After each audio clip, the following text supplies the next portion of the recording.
Hello guys, this is your friend and we are back with a new fanfic. Which is what if Naruto accidentally went back in time and met Young Tsunade and build harem part 1. And if you enjoy this fanfic then please press the like button and subscribe to my channel for more fanfic like this. And now let's start the fanfic. Months after Pain's utter destruction of the village, the villagers, both citizen and ninjas, were working on rebuilding the village. Tents were set up outside of the perimeter, while the buildings were getting put together. Construction workers from other nations traveled to the destroyed Konoha site to help rebuild and provide the necessary supplies to get the job started.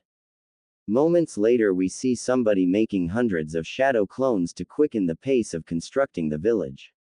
He had blonde spiky hair, tanned skin, and 6 identical whisker marks on his cheeks, 3 on each. Because of his condition his canines and nails were longer than usual, making them fangs that'll poke out of his mouth and claws. Also the pupils in his ocean blue eyes were slitted making it fox-like in appearance. He continued to wear his orange and black jumpsuit. When the villagers witnessed the mass creation of blonde shadow clones, they cheered for their hero, shouting things like, "Our blonde hero has finally arrived," and "Hooray for the hero of Konoha." Some even walked up to him and asked for his autograph. Usually this would make Naruto blush in embarrassment, but after months of continuous praise it started grating on his nerves. He had things to do and these people continued to interrupt his plans. "Please people, I'm very busy. I only created the clones to lend you a hand while I was on my to do my own thing," he said, walking between the villagers thinking about just what he was going to do. After nearly going 9 tails against Pain and meeting his father face to face, he decided to search for his father's estate to collect what was his. He had thousands of clones searching all around Kuni. His father mentioned something about his house being near a mountain. His clones checked the Cage Mountain already and found nothing. But also considering his father's Hiroshin technique, the house could be anywhere in the entire continent. Hell, it could be in Iwagakure for all I know, which would be weird. He shook his thoughts away and focused on the job at hand. 3 weeks later. It was now 3 weeks later and the nations were at war. Of course Naruto wasn't told, but he still knew. After all, he has gotten smarter and more calmer. Right now he was in a giant turtle. He was given a mission to study and file some animals. So you could already tell he's pissed about that. Well, at least something good happened before he got the mission.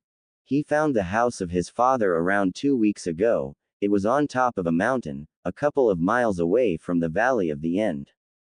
He climbed the mountain using nothing but his hands, as physical training of course. "I could still remember how pissed I was," the blonde thought as he sat next to a tree to begin meditating for a while. Flashback 2 weeks ago. The blonde was currently climbing a mountain. His clone informed him his father's house was near the peak. He was suffering from a mild case of nostalgia, due to the house being a couple of miles away from the Valley of the End, where he had his first true fight with someone he used to consider his brother. His head peeked over the top of the mountain, and he pulled his body over the top. He was confused how someone would put a house so far up a mountain, or how they even got the supplies up here. He was currently looking over the side of the mountain. He could barely see the ground.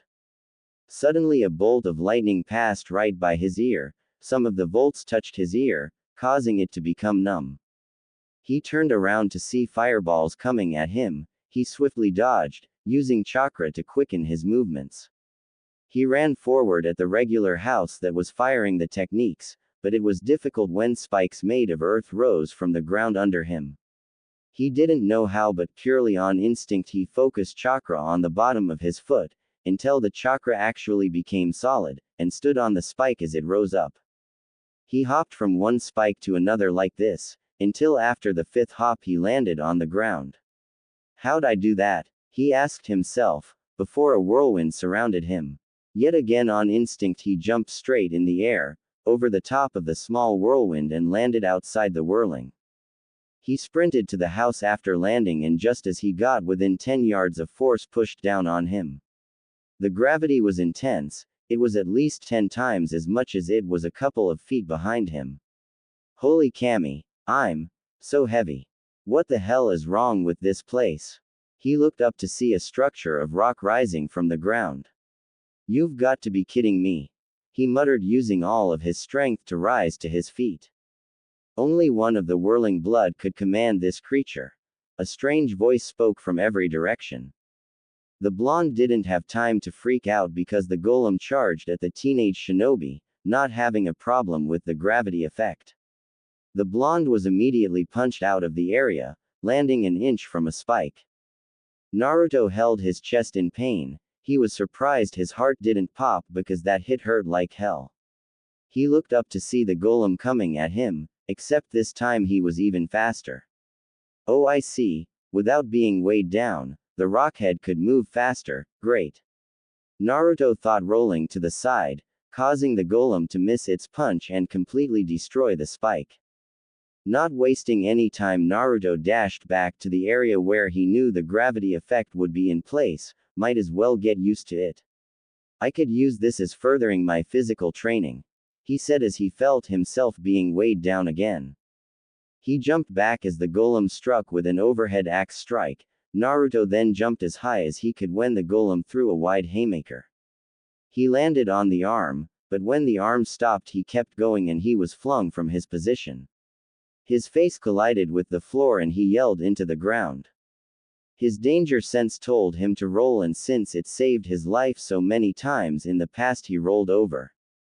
Just in time, because the golem's fist was in the ground. Now on his back he reached into his pouch and grabbed a exploding note and threw it in the balder's face. Katsu! He yelled as it exploded. He used this time to rise to his feet and make a run for the house. Without even going a full meter his right foot was grabbed. He looked back to see the golem was without a scratch. This is going to hurt, he mumbled as he was lifted into the air and slammed to the ground.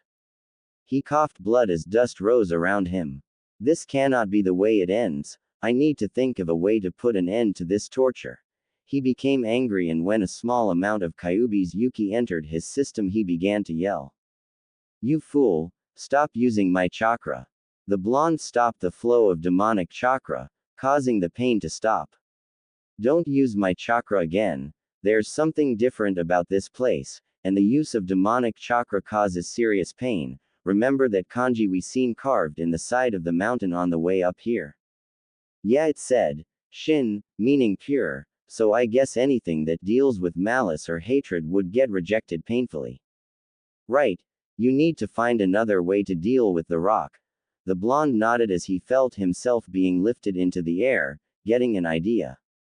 As he came out of the cloud of dust he finished his last hand sign. Here, eat the only lightning technique I know, Raiden, Raidosho. Almost immediately a series of lightning bolts came out of Naruto's hands. The blonde knew that Earth was tremendously weak against lightning techniques. He was proved right when the golem exploded, causing rocks to fly everywhere. He landed on his back with a smile on his face. Ha, it's over, he panted. This time he was proved wrong when the structure began to repair itself right before his eyes. Oh come on, really? He said as he began to remember what he heard earlier. Only one of the whirling blood can command the creature. Does that mean only an Uzumaki can take control of the golem? He said to himself as the golem in question was fully put back together. The walking boulder began walking toward the blonde genin. Stop! The blonde yelled, causing the golem to falter in its step. This angered the blonde. I command you to stop. This didn't do anything as the golem continued. I said be still. Naruto yelled. 1 because he was angry with the golem, and 2 because he was feeling pain worse than when pain stabbed him with all of those rods. This had the most effect as the golem stopped. Now go back to wherever you came from. The golem nodded and began breaking, the ground absorbing it. After the last rock was absorbed, Naruto dropped to his knees, the fight finally over. After a while Naruto rose back to his feet and begun walking towards the house. Well, at least you can move easier. Yeah, that's because I had to fight a structure of rock. I guess you can do anything when you have to fight for your life, even if it's withstanding gravity 10 times the regular amount. After reaching within 5 yards of the house, a hologram of his mother and father appeared in front of him. He took a step back in shock and surprise. He was more surprised when the holograms vanished. Thinking it was a genjutsu, he pressed his fingers into the ram seal and muttered, "Kai," sending a pulse of chakra in all directions. He watched shocked as places in the air became distorted and just inches around the house, telling him there was some kind of barrier around the house and also where the jutsus came from. After his revelation, he stepped forward, bringing the holograms of his parents back. "Hey son, I see you found the house and got past the golem. That's your Uzumaki blood at work there. I was a little nervous with the idea, but I can tell, you activated the lost bloodline of the Uzumaki." "Wait, bloodline? What bloodline? I have a bloodline. Unfortunately, I have no idea what the bloodline is supposed to be. All I know is that there was another with it." Kushina stopped talking. "Another Uzumaki with the bloodline, but who is it? I'm the only Uzumaki in the world, the last of my kind. Kyubi, did you find anything different about me yet?" he asked his tenant. "Nope. Nothing at all. Sorry, Kit. Well, look at you, you sure have grown. What are you, 13? Maybe you're 14 years old. I remember when you were just born, you were so small, you could fit in my hands," the hologram of the Yondaime said, holding out his hands. Naruto grew angry as the speech progressed. It seems that he was supposed to inherit his parents' place when he turned 13. He clenched his hands into fist, his nails digging into his skin and nearly drawing blood. "So how does it feel being a genin? I see you're wearing the Konoha Hite 8 proudly." Minato finished his speech. At this point, Naruto just walked forward, his nails drawing blood. It wasn't even a second later when blood pooled inside of his hands before it seeped through his knuckles, running down his fist and dropping onto the floor.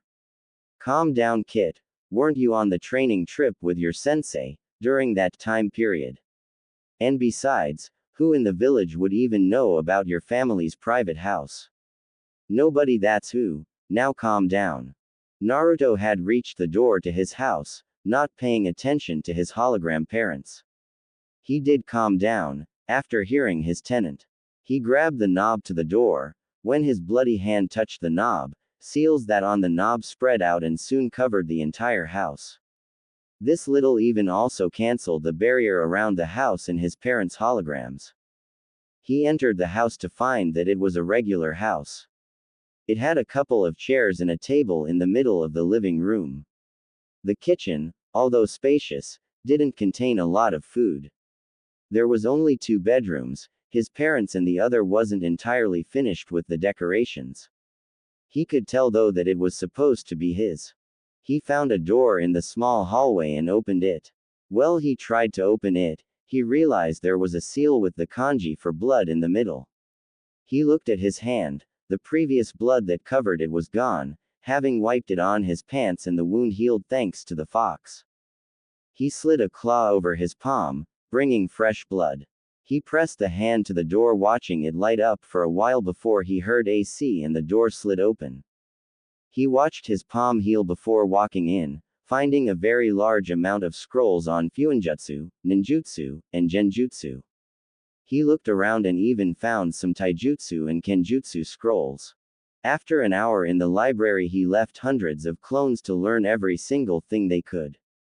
Because let's face it, as he didn't have a chance to survive in this war.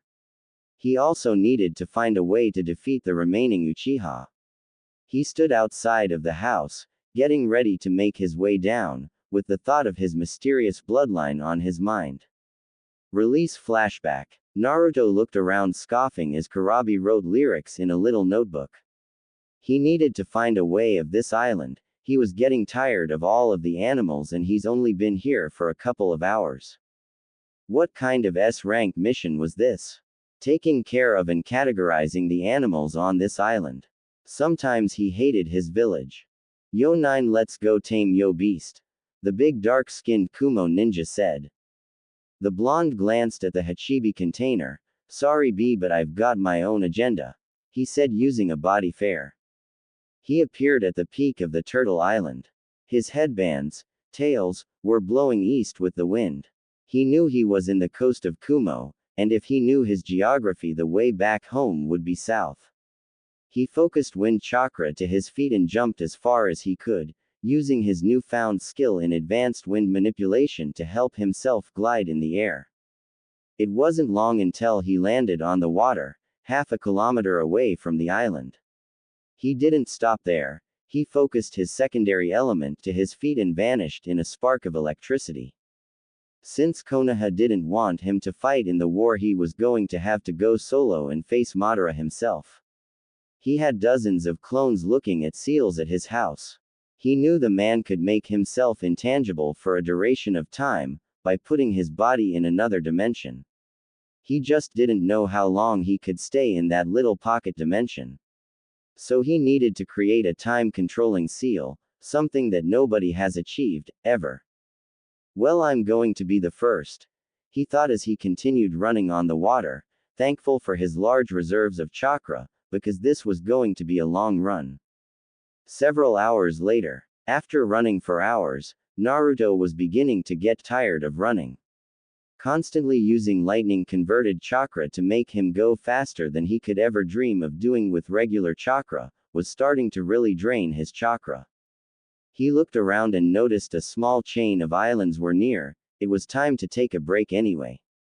Maybe he could use the time to check up on his time seal. He walked on the little shore and dropped into a meditative position and tried to speak with one of his clones, hoping he could from this distance. Boss, do you? Naruto heard in his head as his clone's voice was zoning in and out. The blonde shook his head and stood up and moved to a closer island and repeated the process, getting the same transmission. He continued to do this until he gave up and just got back to running. After an hour he saw a cruise ship, a boat civilians take vacations on.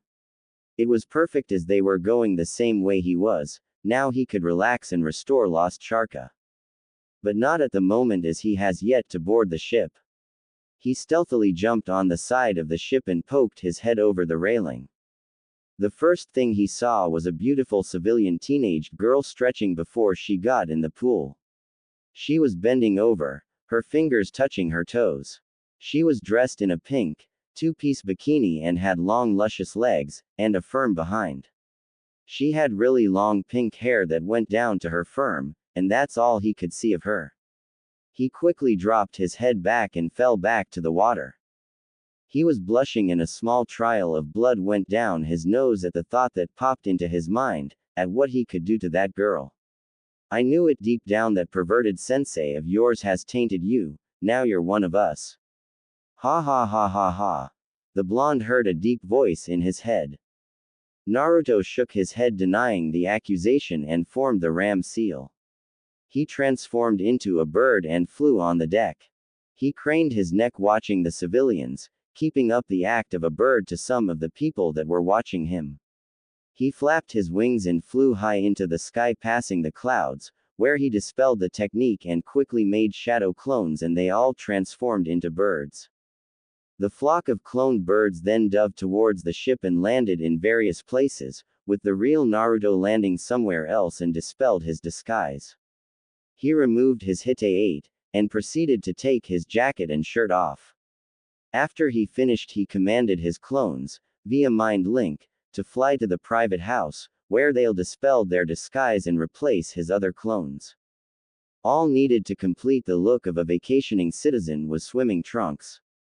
He glanced around and headed towards the lodging of the boat and looked around for some trunks. He started checking the vacant rooms, but some rooms were vacant, which made him wipe his nose. He found some trunks in a vacant room and quickly put them on after taking his pants and sandals off, sealing everything in a timed seal on his arm. He only had about 2 days before the ink was used up and his stuff appeared. The trunks looked great in his opinion. They were black with an orange fiery dragon on his left leg. He looked himself in the mirror and gave a smile as he then stepped outside and began to relax. He sat at a table and a waitress walked up to him. "Hey sir, would you like a drink to help relax?" she asked him. Her dark red hair flowing with the breeze and her large sea cup were straining against her white and black shirt. Naruto nodded and she brought him a drink minutes later. He took a sip and relaxed, looking at all the lovely ladies around him. Ah, I needed this little break. I wonder if B told them I was gone yet. He thought to himself. 2 days later with the allied cages. He did what? Tsunade of the Sannin roared in anger at Naruto's stupidity, as Karabi calmly stood there in all seriousness. He was carrying Samahade, with the previous owner, Kisame, being dead and all. That's right, Hokage Dono, 9 just up and left. He doesn't even have his beast fully tamed yet. Without proper control he's going to be captured by Madara, the Ox Jinchuriki said. I don't doubt your accusation, Karabi-san. We must find him before it's too late. Anbu, she yelled, and a 4-man squad of Anbu appeared in black cloaks. I want you to find and bring Uzumaki Naruto back here, where he will be given his punishment, she ordered, and Anbu nodded and vanished. The big Ed Hokage turned back to her fellow cages but was stopped from speaking when Maida Guy entered the room with some news. Hokage-sama, that enemies are mobilizing. All 5 cages steeled their emotions at the news and started to mobilize their own troops, thus fully uniting the 5 nations. 3 days later, Naruto had been working on the seal that would help him end Madara's life, the entire time he was on the cruise. In private, of course. Which was hard with all the ladies wearing skimpy bikinis, and having water cling to their bodies. Making him and others enjoy their assets even more. He even had fun the last day of the cruise, with the same chick whose was in his face when he first tried to sneak on the ship. Man, was she kinky. Hey Kit, how many times do you think she bit into your neck? The fox said, causing Naruto to shiver in delight after being reminded about how kinky she was.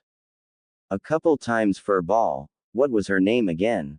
Naruto asked, wearing a pair of black cargo shorts and a skin-tight rust orange shirt. The seal on his arm too expired and he retrieved his scrolls and ninja equipment. This new attire was better than the last one and he wouldn't be recognized as easily. Well, he would still be recognized because of his whisker marks, but there was no way to hide them without wearing something on his face. Her name? Let's see, I think it was Mocha. Man, did that babe have some fangs? I can't believe you forgot her name. Kyuubi roared in his head in disappointment. I don't own Rosario plus Vampire, no matter how much I want to. Naruto put his weapons pouch back on his hip and sat in the grass.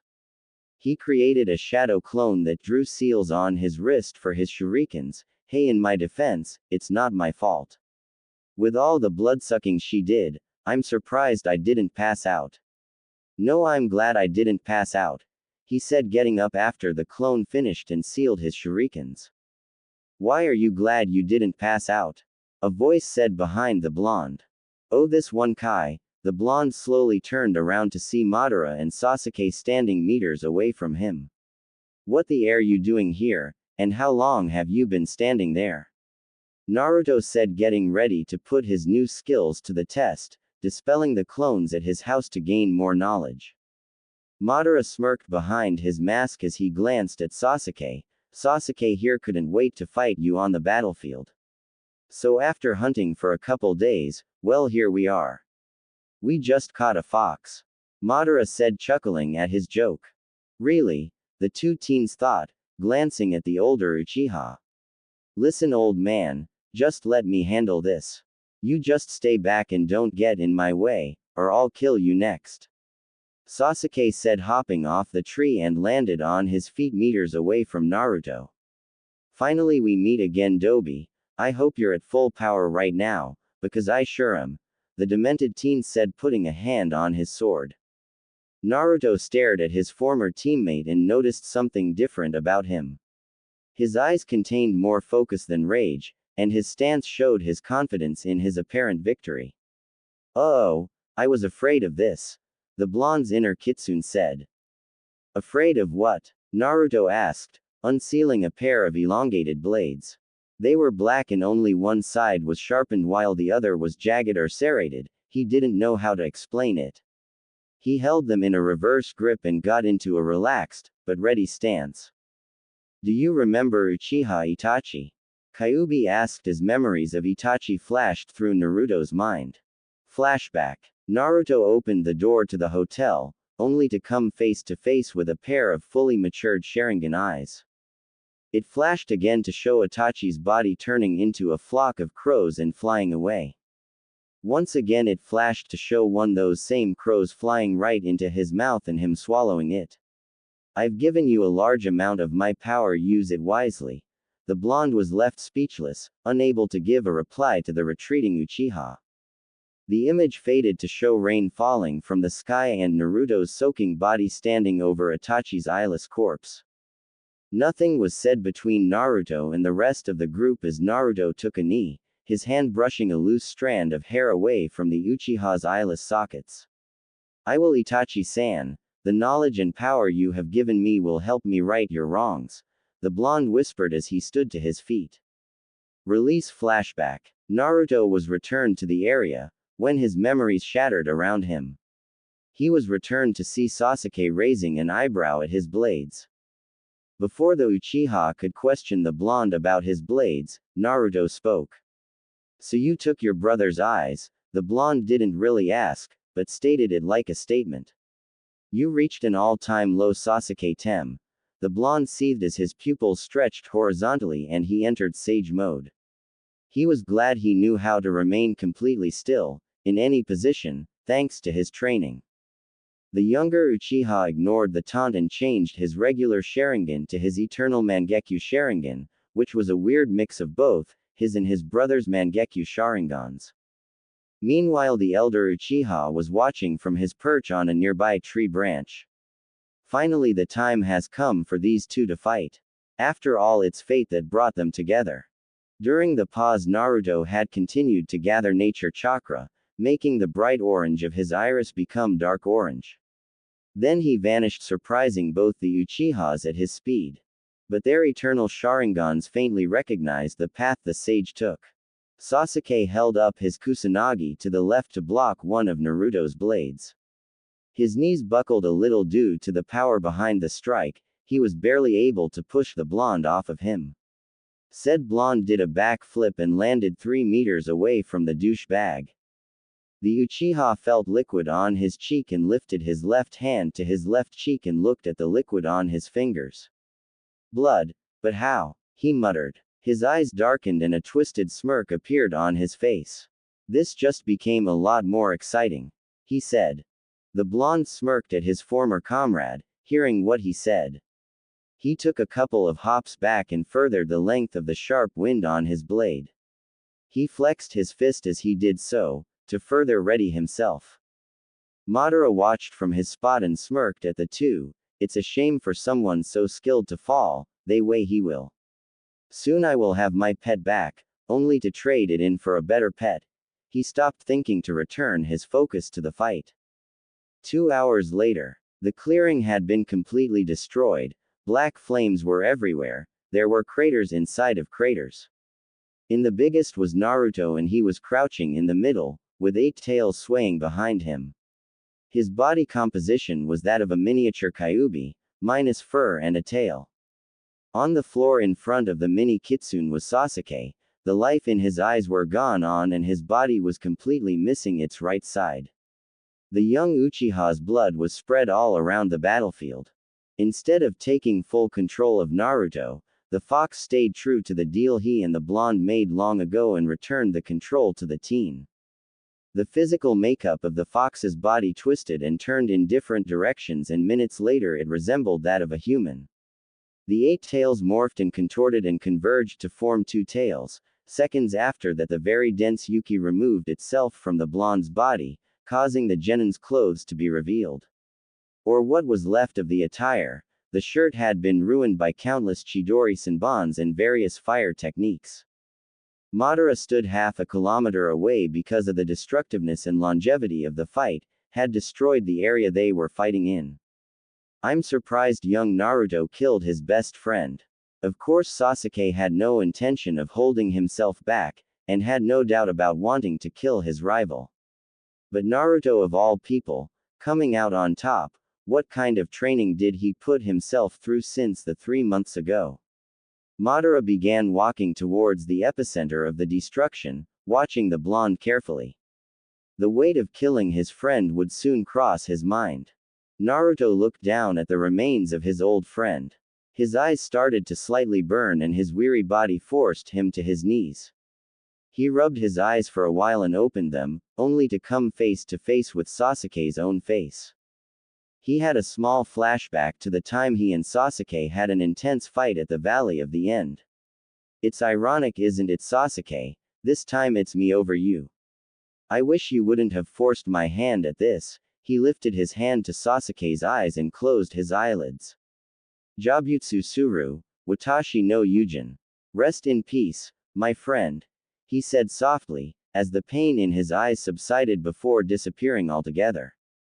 Naruto paid no attention to the chakra leaving his eyes. He turned to the last and true Uchiha on the face of the earth.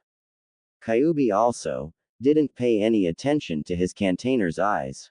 Listen, brat, you still have to get rid of the man's annoying ability.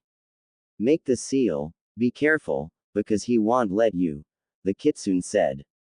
The blonde barely heard a word the fox said, but moved to do what he was planning to, which was to fortunately make the seal. The teen smirked and formed a cross seal with his fingers, Taju Kage Bunshin no Jutsu.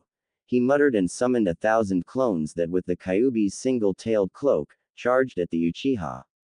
The elder was smirked and begun to show the blonde just why he was feared.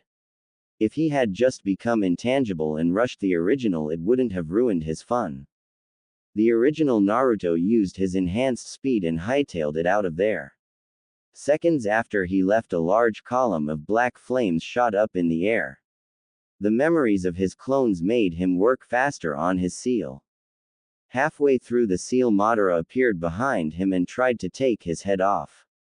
It would have happened if Naruto didn't sense the man at the exact moment he appeared. He began jumping backwards, still drawing the seal as fast and as best as he could. He was cursing himself for spilling sake on his previous dimension seal, a couple of hours ago when he was on the cruise. He would have made another one, but yeah, Mocha happened. Madara pursued his target and fired multiple fireballs and even a couple of air bullets at said target. The blonde dodged some of the techniques and used his tails to swat the Uchiha's body away, along with the rest of the techniques. The swat caused the man to bounce and skid along the ground. The blonde chuckled. These Uchiha did not know how to predict the movements of his chakra tails. He knew as soon as Madara recovered from the attack he was going to be pissed about it, just like Sasuke was, so he started gathering chakra in front of him. His ears twitched and he ducked, barely avoiding a bladed fan. He turned and kicked the man in his chest and rolled on the ground, thankful that he didn't mess up any of the ink for the seal. He resumed gathering the chakra and before he knew it he was finished charging up. He compressed the ball of chakra and ate it. Madara got back to his feet. He wasn't Naruto to retain his reflexes even after just fighting Sasuke. Play time is over, it's time to end this little game. Naruto roared his chakra beam at the Uchiha and watched in satisfaction when the man was vaporized. He kept it up for as long as he could, just to make sure. He only had the beam up for at least a minute. He stopped the beam and dropped to his knees, dropping his paper and ink brush on the floor, where the ink began to travel along the paper. He had finished the seal, but what he didn't know was that it wasn't how it was supposed to be. Panting, he looked up to see Madara standing in the same spot, without any damage to his body. He suddenly gasped when his twin-tailed Yuki cloak dematerialized and he was left without the power of the Kyuubi in Sage mode. He grabbed the paper, not looking at it, and charged towards the Uchiha, using lightning chakra to quicken his pace. Within a meter of the man, he heard two words he didn't think he would hear again, Shinra Tensei. He was immediately pushed back by an invisible force. Now it was his turn to skid along the dirt.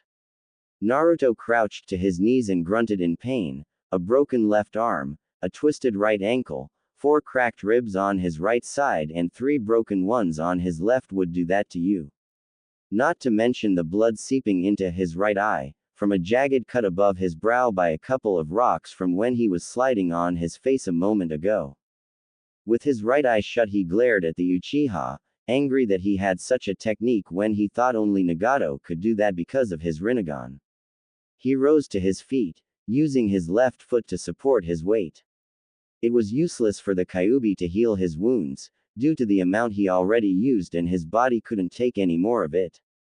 He let a minimal amount of lightning chakra surge through his body, focusing on the injured spots to numb the pain just a bit. It still hurt like a bitch though. He slowly bent down to pick the paper back up, not caring that it was dirty because it was still going to help finish off this menace once and for all. Madara had been watching his target for the past minute, studying him. He knew that he was exhausted from Sasuke and still had the stamina to fight. After seeing the blonde get up he had to give him some respect, and the only one he has given respect on this level was Hashirama Senju, the Shodai Hokage. Panting at the exertion his body was going through, Naruto slowly started to limp over to Madara. He had a plan, it was going to cause much pain to his body and he hoped it worked. The Uchiha watched the blonde start limping towards him. This kid's tolerance for pain is incredible, he thought, and his eyes widened when the brat disappeared. Naruto, using the power of lightning, rushed through the battlefield. He ran and thrust his arm towards the man and went right through him. Since he knew that was going to happen, he continued for a little over 5 minutes. He was extremely tired now, and knew that if he stopped he was going to drop, so he kept going with this thought in mind. He was surprised that the next time he tried to slap the seal on Madara, said man moved out the way instead of allowing the blonde to go through him. That's it, he could only keep up his intangible ability for 5 minutes before he has to recharge. Kyuubi, give me a little dose of chakra to surprise him and I could finally end this. Naruto said, running towards the Uchiha, for what he wanted to be the last time. Madara was carefully dodging the blonde now and he was suffering from some anxiety since he was now vulnerable to his attacks. He was having a flashback to when he fought Conan, except this time he wasn't going to sacrifice his last remaining Sharingan eye to use Izanagi. If he did that, all his planning would be for naught, as he needed a Sharingan eye to cast onto the moon for his Moon Eye plan. He would have used Shinra Tensei again, but he was inexperienced in using the Rinnegan and because of that he could only use it every 5 minutes. He was going to do it now, but became surprised when Naruto went even faster than he was already going. Naruto appeared in front of the Uchiha in half a second and charged up his seal, ready to slap it on Madara's chest. The Uchiha was surprised that instead of the seal being placed on him, a blinding flash of light occurred right in his face.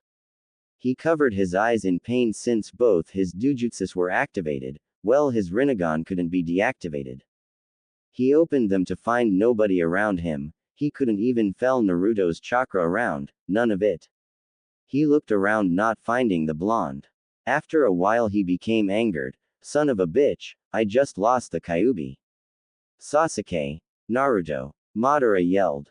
He looked at the sky, Zetsu find him, search everywhere. He commanded. Black Zetsu rose from the ground a meter away from him, yes Madara-sama. The black thing said before sinking back into the ground. The Uchiha stood around for a while longer, just seething in rage. Ah! He roared in anger, using Shinra Tensei and warping out of the area. Now the only thing in the air was a crater inside another crater. Shinobi Central Command. The 4 cages were having a war council. The Case Cage was absent due to being the commander of the army, and fighting with his own squad of shinobi. And speaking of the Case Cage, why the hell are we just sitting here? The Case Cage gets to fight with his people, why can't we fight with ours? The Raikage yelled, slamming his fist on the seal-reinforced table. For once I agree with the Raikage. We are wasting time, which is something we cannot afford, with Madara out there hunting for the lost Kyuubi. I say capitalize on the Uchiha's absence and destroy this army of white, blob things. The Tsuchikage. The Raikage and the Tsuchikage exchanged looks and nodded to each other. The Mizukage rolled her eyes. You both need to calm down. We have business to discuss and we can't do it with you two complaining every few minutes. I know you want to get out there and fight with the others, I do too, but the lil cutie is gaining war experience the longer he's out there by himself, with everyone depending on his orders, the auburn-haired female said, leaning her hand on her right palm. And what would you know about leading armies into foreign territory? If I'm correct, you gained your experience during a civil war, not to mention you've only been a cage for how long? The old man asked her. Listen, 3 of us cages have only been in the position for maybe 3 years tops due to certain circumstances. We all know you and Raikage Dono have been in this position and it far exceeds our own time in office. But that subject doesn't matter. What matters is what each of us can do to help our troops in defeating the enemy. Tsunade said, entering the argument. You know what, Hokage Dono, you're right. What we have to do as war-experienced cages, is know what our enemy is going to do next. And this is why this war council has been called. The Mizukage said, supporting her fellow female cage. The other cages grudgingly agreed and calmed down. Good, now we can begin this meeting, Tsunade said, making a few hand seals and a hologram image of the elemental nations appeared. Okay, according to our scouts, the Akatsuki base is here, she said, pointing at a country in the middle of Taki no Kuni and Ta no Kuni. We are going to mobilize our troops through his own and gather around the base.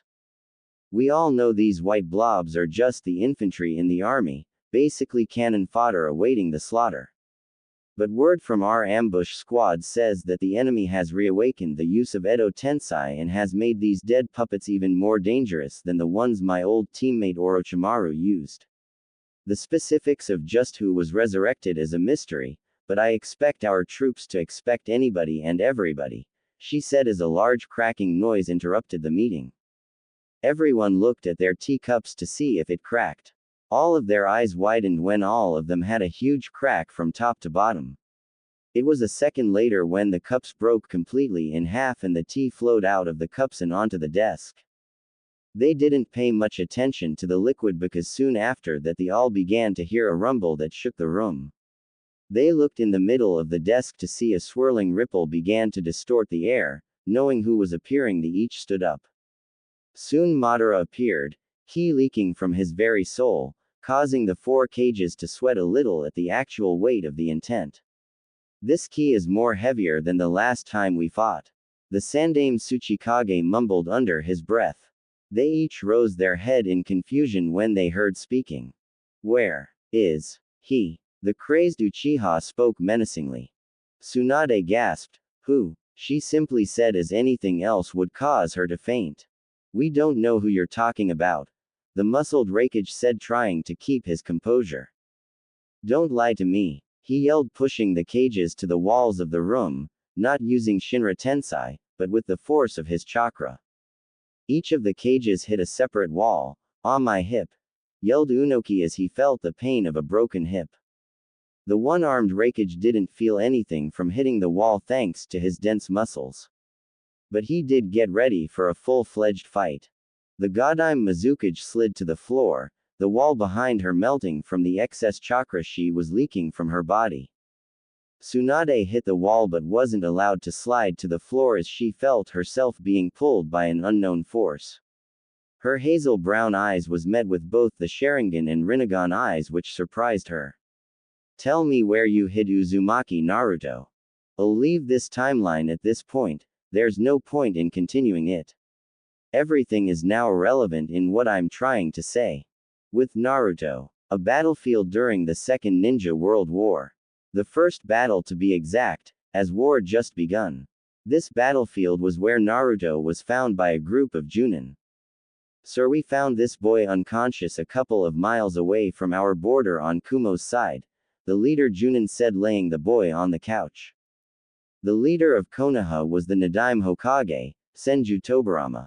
A young man who wore armor as white as his hair. He had red markings along his cheek line and light blue eyes. He folded his hands in front of him and glanced at the boy on his couch. He looks around the age of 5, sending him to the orphanage would be useless at this time. Now is the time of war, I must see if he has what it takes to be a ninja. We'll wait until he regains consciousness to find out what he knows. In the meantime, send him to the hospital for a checkup. Hi, they said as one picked the kid up and held him bridal style, before he jumped out the window, headed towards the hospital. The Nadaim stood, watching as his ninja escorted the young child. That kid has power deep within him. When he receives the right training, Konoha would be unstoppable, he thought as a ninja entered his office. Mission accomplished, Tobirama-sensei. One Sarutobi Hiruzen said, walking into the room. The man nodded. Ah yes, how difficult was it for you to destroy one of Iwa's stronghold? Hiruzen took a seat and leaned back a little. Well, one would think doing something like that would be difficult when one is alone. But it was much easier. Of course, I was without the use of chakra for the duration of the mission. The mission was almost compromised when I witnessed a group of shinobi locate one of my traps. What happened after? They must have been retarded because they shrugged and continued patrolling, thinking the trap was one of theirs. They shared a short laugh and stood up. Great job, my student. So do I understand you're finally going to take up one of your own genin team soon? Sarutobi nodded. That's correct, I feel it's finally time to pass down my knowledge. Who knows, they might become stronger than me one day. Konoha Hospital 3 days later. Beep beep. Where am I? A young voice thought. Beep beep. What's that noise? It's annoying as hell. Beep beep. Wait. What happened to Madara? The machine started beeping faster. Beep beep beep. What's wrong with him? A voice was heard. I don't know, his heartbeat just went faster. A second voice said. Whose voices are these? Are they experimenting on me? Or are they finally taking the Kyuubi from me? Naruto thought. Well, don't just stand there, help me. Naruto's eyes snapped open, the bright light blinding him. Don't touch me. His voice was young, but he didn't notice because it was a little hoarse. He's awake. A female nurse stammered. She has short light blue hair and light purple eyes. She wore the standard nursing outfit. She was in her late 20s, her face was cute and her lips were tinged with blue. Her bust was a large D cup and her hips were fairly large, leading to a large rump. Her figure was that of an average kunoichi, and he could tell that nursing was just a part-time job, by the way she carried herself. But how? It was estimated that he was supposed to be out for at least another week. The second female nurse said. She was in her early 20s. She had brown hair with dark green eyes. She, too, wore the standard nursing outfit. This nurse was different, she wore no lipstick and her brown hair was rather long. Her bust was a small B cup, and her hips were small, however she still had a nice butt. She spent her life being a nurse, with no amount of ninja training. Naruto was confused. What do you mean, where am I? He asked. In the village hidden in the leaves. The Nadaim said, walking in the room. Naruto looked at the door to see the Nadaim Hokage. His eyes widened, his face pale, and he didn't pay attention to what the man said. Am I dead? He asked, gulping loudly. Confusion showed on the faces of Tobirama and the nurses. Wait, the fur ball. He closed his eyes. Fur ball, where are you? He yelled in his mind. With no response, his eyes snapped open. What's wrong, child? The blonde leveled a glare at the man. I am not a child. The brown-haired nurse grabbed a nearby hand mirror and showed Naruto his reflection. Holy, I'm a child. He yelled just now, noticing how small his entire body was. What the happened to me? He whispered under his breath. He began to have a flashback to the last thing that happened. I remember now, I killed Sasuke. Was I unable to kill Madara with him? He then began to remember his friend. Sasuke, I'm sorry again for having to take your life. His eyes began to burn like the time after he killed Sasuke. The blonde began to furiously rub his eyes, causing the nurses to panic. What's wrong with your eyes, child? The purple-eyed nurse asked. They're burning, the blonde answered the question. The Senju moved closer to the boy. Show me your eyes, he spoke sternly. Naruto spent the next 2 minutes rubbing his eyes, before the pain started to lessen. He slowly began to open his eyes, causing the Hokage to reel back in shock. What's wrong? Naruto asked curiously. Your eyes. The sight of the surprised Hokage surprised the occupants in the room. My eyes. Naruto thought, terrified about what he might learn. He reached for the mirror on his lap and slowly rose it to eye level, keeping his eyes closed. After taking a deep breath, he opened his eyes. The first thing he saw in his new eyes was the ripple-like pattern effect around his pupil and a light purple iris and sclera. Ah, damn it, that explains why my eyes were hurting. I have the Rinnegan, he muttered. Naruto sat in a classroom, inside of the Academy for Ninjas in Training, a week after resting in the hospital. Of course he had been questioned by the Nadaime about where he had come from, but he feigned ignorance about his origin. Since, obviously he had no clue about how he had even got here in the first place. And what's worse, he had to attend the academy, yet again. He didn't want to go to the academy again, but Tobirama had already spoke with the sensei about his enrollment, so it was out of his power. The blonde was obviously agitated. Back in his time, history was his absolute worst subject, more so than math. And now he's back in time, so you can obviously see his dilemma. I hate history, I hate history, I hate history, he continued to say in his mind before a dim light bulb went off in his head. Wait a minute, I am history, he thought as tears came to his eyes. He fought back a sniff as the sensei walked in and began writing on the board. The blonde had met with the sensei a couple days ago, when the man had visited him in the hospital when the Hokage had first spoke to him. Of course nothing was said about his bloodline, as absolutely none of them had an idea about where it came from, excluding Naruto, who had an inkling about where it came from. Said sensei was a man, a Junin, judging by his Junin-style flak jacket.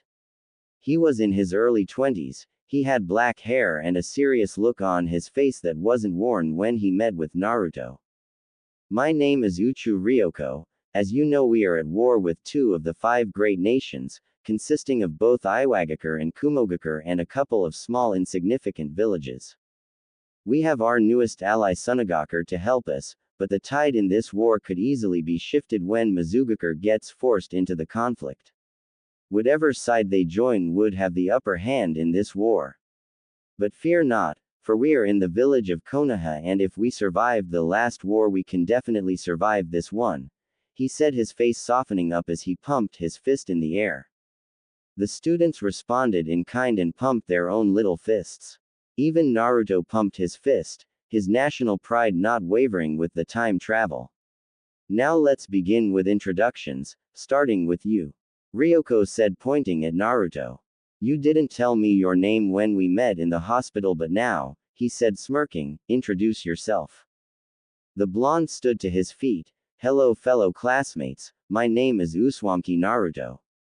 I don't know where I came from, but I do know that I was found about 15 miles outside of Hai no Kuni.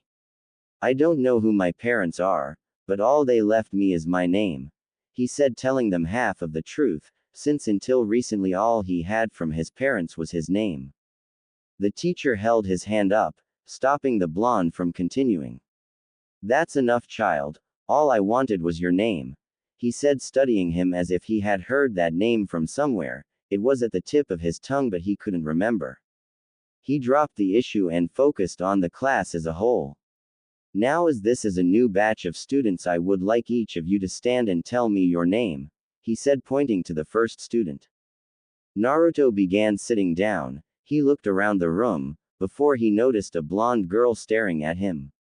She looked oddly familiar as his blue eyes bore into recognizable hazel eyes. He turned his head and looked out the window. Listening to the students begin to tell their names caused his mind to drift. When that happened, he began to think about his possession of the Rinnegan and the disappearance of the Kyuubi. He remembered reading his mother's journal. It said that this ancient bloodline only came to the most unique of the Uzumaki clan. But Nagato had it. Did that mean that he was an Uzumaki? And what exactly happened to the Kyuubi? Naruto thought as his ears picked up the calling of another student. My name is Senju Tsunade, she simply said as she sat back down. Naruto focused on the class, and there she was, the same girl that he had shared a short staring contest with. Now that he got a second look, he could completely recognize her. She was a young, really young version of Tsunade. She had the same light blonde hair, except it was short and in a small single ponytail. She was wearing a gray shirt that didn't contain any assets, unlike the one she wears when she gets older, that contains just about the biggest pair of marshmallows known to man. Her hazel eyes were filled with both the love of living with her parents and her grand uncle, who was the Nadime, and confusion about the blonde across the room. Her pants were dark green and she wore basic ninja sandals. When he began to feel amazed by her young looks, he shook his head and forced himself not to slap himself. Of course she was young, she was only 5 years old. She really did look like a complete contrast of the Tsunade he knew and loved. But now presented with the opportunity to witness the growth of Tsunade was making him not regret coming back in time. He shook his head again. Stop thinking about your surrogate mother like that, he said in his mind. But this opportunity is the best that ever happened. Maybe now she could become more than a mother. He thought again as his inner pervert began fighting his outer righteousness. He stopped his inner battle when he heard Jiraiya introduce himself. He looked the same, kind of. The only difference was the red marks on his cheeks were non-existent. He also doubted the kid was a lecher like his older self. Ero Sennin, Naruto thought, keeping tears from falling from his eyes as he looked at his sensei. And then it was Orochimaru. Either Naruto's mind was playing tricks on him, or did Orochimaru actually look kind in appearance? And the polite way he introduced himself was way too sophisticated. The blonde scowled, thinking it was a trick, as Orochimaru could never be nice. The scowl left his face only for it to be replaced with a temporary surprised visage at seeing the legendary Sannin so young and weak, at the moment. This just added to the proof that he somehow traveled back in time. It wasn't Madara's doing, as he didn't specialize in time but dimensions. Wait, does his time-space ninjutsu count? Naruto thought offhandedly. Alright class, that's enough for today. I expect you here tomorrow for a much longer day, when I will begin your training, he said, seeing some of his students groan in displeasure. Now, none of that. This war demands more ninjas to fight our adversaries, and that's where I come in. I'm here to whip you children into battle-ready ninjas, he said, dismissing the class, his students looking forward to enjoying their last peaceful day. Naruto walked out of the class with a thoughtful look on his face. His inner furball hadn't said a single thing or even made a single noise since he came to this time. Hey furball, are you in there? The blonde yelled in his mind. No answer, just like the other times. Maybe he needed to go into his mindscape and confront the giant manifestation of chakra. But now wasn't the time to worry about the fox, now was the time to find a place of residence, since he couldn't stay in the hospital forever, no matter how nice the nurses were. He headed to the only place where said residence was going to be given to him at his age. Naruto appeared at the Hokage Tower, realizing that with the memory, his skills also remained. The blonde was beyond ecstatic. He didn't have to worry about staying in the academy, if he already had the same skills that prevented him from losing the fight against Sasuke and lasting as long as he did against Madara. That made him think about the past as he walked into the building.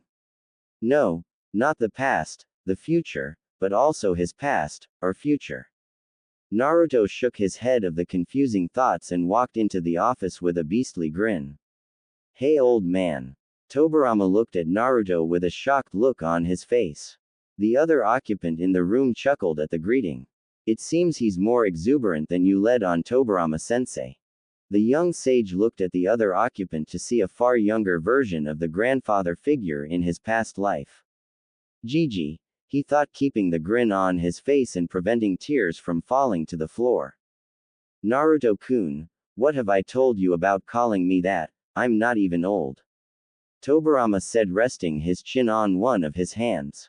Naruto smiled at seeing both of his Gigis. Well, compared to my age, you're pretty old, he said, smiling wider. We do have about a 25 gap in our ages, unless you're not 30 like you told me, he said, slightly bouncing on the balls of his feet. Hiruzen looked at the young sage in slight amazement.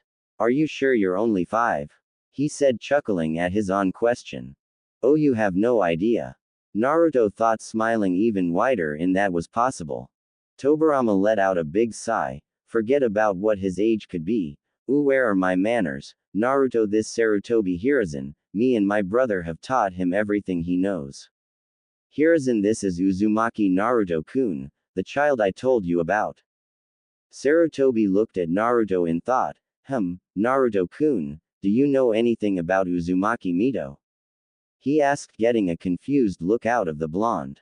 Never mind, Naruto-kun, forget I asked you, he said, leaning back into his chair, keeping his other question out of his mind since it wasn't his business. Tobirama could see that the child didn't have an idea about anybody from his own clan, so he decided to change the subject. So Naruto-kun, what are you doing here?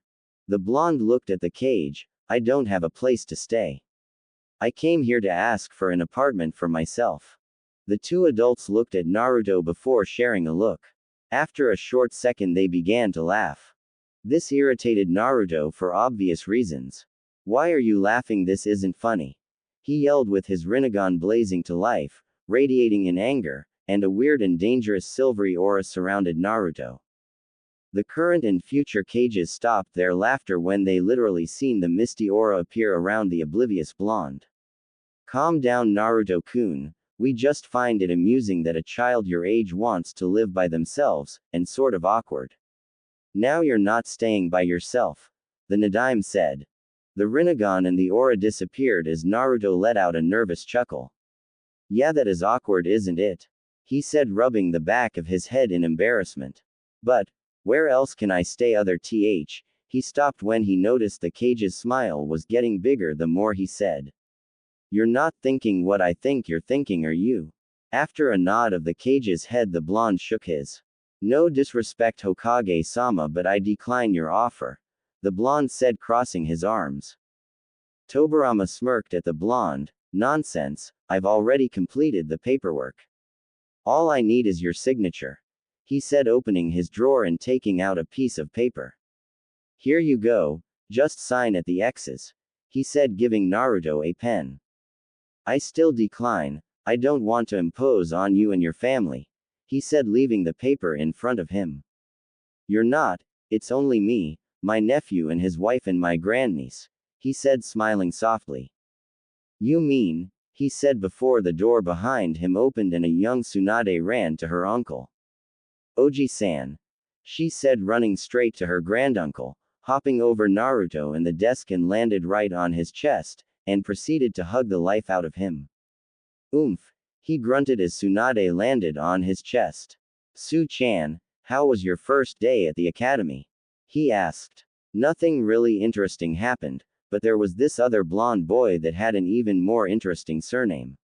What was it again? She murmured, putting a finger to her chin in thought. Uzumaki, Naruto said, knowing he was the one she was talking about. She turned her hazel eyes towards him and gasped in surprise at seeing him again so soon. What are you doing here? She asked, turning her body to sit on her granduncle's lap. Naruto began to sit up slowly, remembering the temper Tsunade had from his time, and wondered, no hope it didn't come to the surface now. Well, you see, there's a funny story about that, he said, looking at Tobirama, silently asking for help. Really, a funny story? Can I hear? She asked, oblivious about his odd behavior. Well, you see, Tsunade-chan, Naruto-kun here is going to be staying with us, the Hokage said. Why? She screamed. I didn't actually sign the paper yet, Tsunade-san, the blonde boy said. Well, good, don't. It's not that easy, Su-chan, I want Naruto-kun to live with a family and I don't like you being too lonely in the house. Tobirama said. I'm not alone, I have two-san and Ka-chan, she whined. And plus he could live with Mito-san, she's an Uzumaki, she said looking at her granduncle. That's a negative Su-chan, Naruto here doesn't know about Mito-san or his clan, he explained. Hiruzen had been watching the scene and knew he had to think of something before things got out of hand and soon he got an idea. How about I take Naruto-kun into my house, interrupting the small argument between granduncle and grandniece. All eyes turned to Sarutobi, really Sarutobi-san. Naruto said hoping his old grandfather figure was serious about his offer. He nodded, sure, just because I'm 20 doesn't mean I don't know how to take care of a kid. Plus after the death of mother and father in the last war, I can sympathize with the little blonde, he said leaning over to rub Naruto's head. Said blonde squirmed out from under the man's hand and smiled at Tobirama, I agree with that idea, can I please? He pleaded at the Nadime with Tsunade joining in. The Nadime closed his eyes and shook his head, this caused the blondes to look at each other and nod. When the Nadime opened his eyes, two puppy dog-eyed jutsus were upon him. One pair of teary hazel eyes and one pair of ocean blue eyes. Oh no, my only weakness, he thought before he dropped his head and sighed in defeat. The two blondes cheered and would have high-fived, but they were too far apart from each other. Sarutobi chuckled, thinking back to how this playful blonde was not even 10 minutes ago. Such a strong aura and that odd dujutsu of his, I must find out more about it, he thought watching as Tobirama made a new document and they all signed it. XXX The streets of Konoha XXX. The happy young sage was walking through the village with Sarutobi at his side. He was even more amazed at all the people walking in the village, since this was obviously before the Second and Third Wars and the Kyuubi reduced the population. This brought his attention back to the subject of the fox, since he was back in time. Did its chakra or mind or something go back to the body in this time or what? When are we going to get to your house? He asked looking at Sarutobi. Hiruzen smiled. What do you mean, we're there? He said walking towards a two-story house.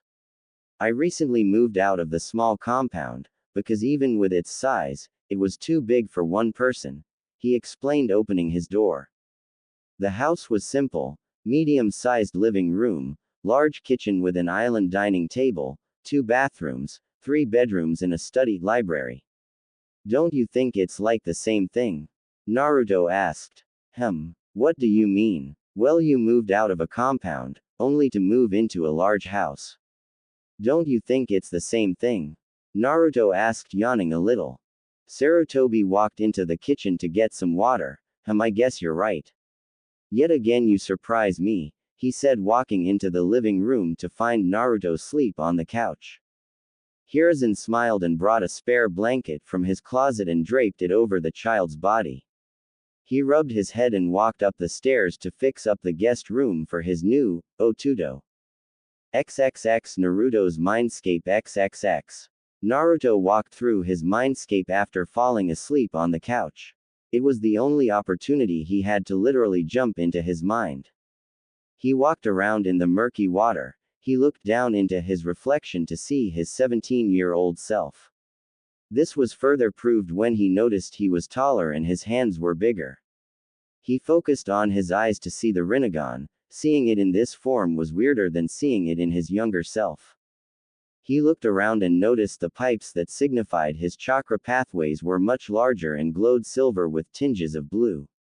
I don't remember my chakra being that color, but then again, it seems right for some reason, he thought as he continued walking in his mindscape. The more he walked, the more perplexed he became. By this time he could hear the fox either calling him toward the caged room or its snoring. But now it was silent and that put him on edge. He walked into the room to see the cage, but there was nothing behind it. He squinted his eyes at the cage and he could barely make out the outline of the fox's body. After having it in his sights, it became fully visible. It looked asleep, but he could tell something else was wrong with it. He took a step and was shocked to feel a small earthquake. He was even more shocked to see the figure of the fox breaking down, collapsing onto the floor. Soon all that remained was darkness, the remains of the fox fully disintegrated, and Naruto, who was completely speechless. "Sochi, is that you?" a voice asked from what seemed like everywhere. The blonde became alert and he jumped back and willed everything around him to turn to a sunlight clearing, with absolutely no trees to hide behind. He looked around for the intruder, keeping the amazement off his face at the sudden change in the area. He turned completely around to see a woman behind him, and that's when he remembered what the oddly familiar woman said to him.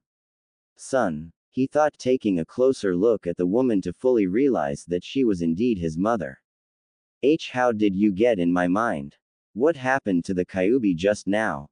How did the area turn like this? Why do I have the Rinnegan?" He nearly screamed the last question at her. Kushina walked to her son, her flaming red hair blowing in a non-existent wind. She wore a plain red kimono that hid a full pair of C-cup and a black obi tied around her waist. The blonde noticed that said waist was slimmer than the hologram he witnessed at his father's house, back in the original time. She was barefoot, allowing the grass to tickle her feet. She smiled at the barrage of questions and tears prickled at the corners of her eyes, one question at a time, she said before engulfing her son in a hug. At first the blonde relaxed into his mother's embrace, but anger bubbled to the surface. He grabbed her shoulders and pushed her back a little, keeping a hold of her. "Do you have any idea about what kind of life I've lived? How dare you act like you haven't deserted me?" he said, letting go of her and taking a step backward. "I've had about the worst childhood in the history of Konoha, and it's all your fault." He spoke to her between clenched teeth, it being the only thing keeping him from lashing out. The tears fell from the mother's eye before she sniffled, her own anger rising to the surface. "You really think it's my fault for dying? How selfish of you to think something like that. You have no idea what I went through to get into the position I'm in at the moment," she told her son, her tone being borderline murderous. She was that mad at her son. "You really think I wanted to leave a baby, my infant son, alone in a village, that I knew was going to hate you?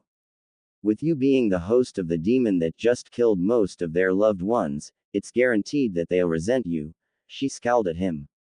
This angered Naruto more than it should have, and he activated his Rinnegan in anger.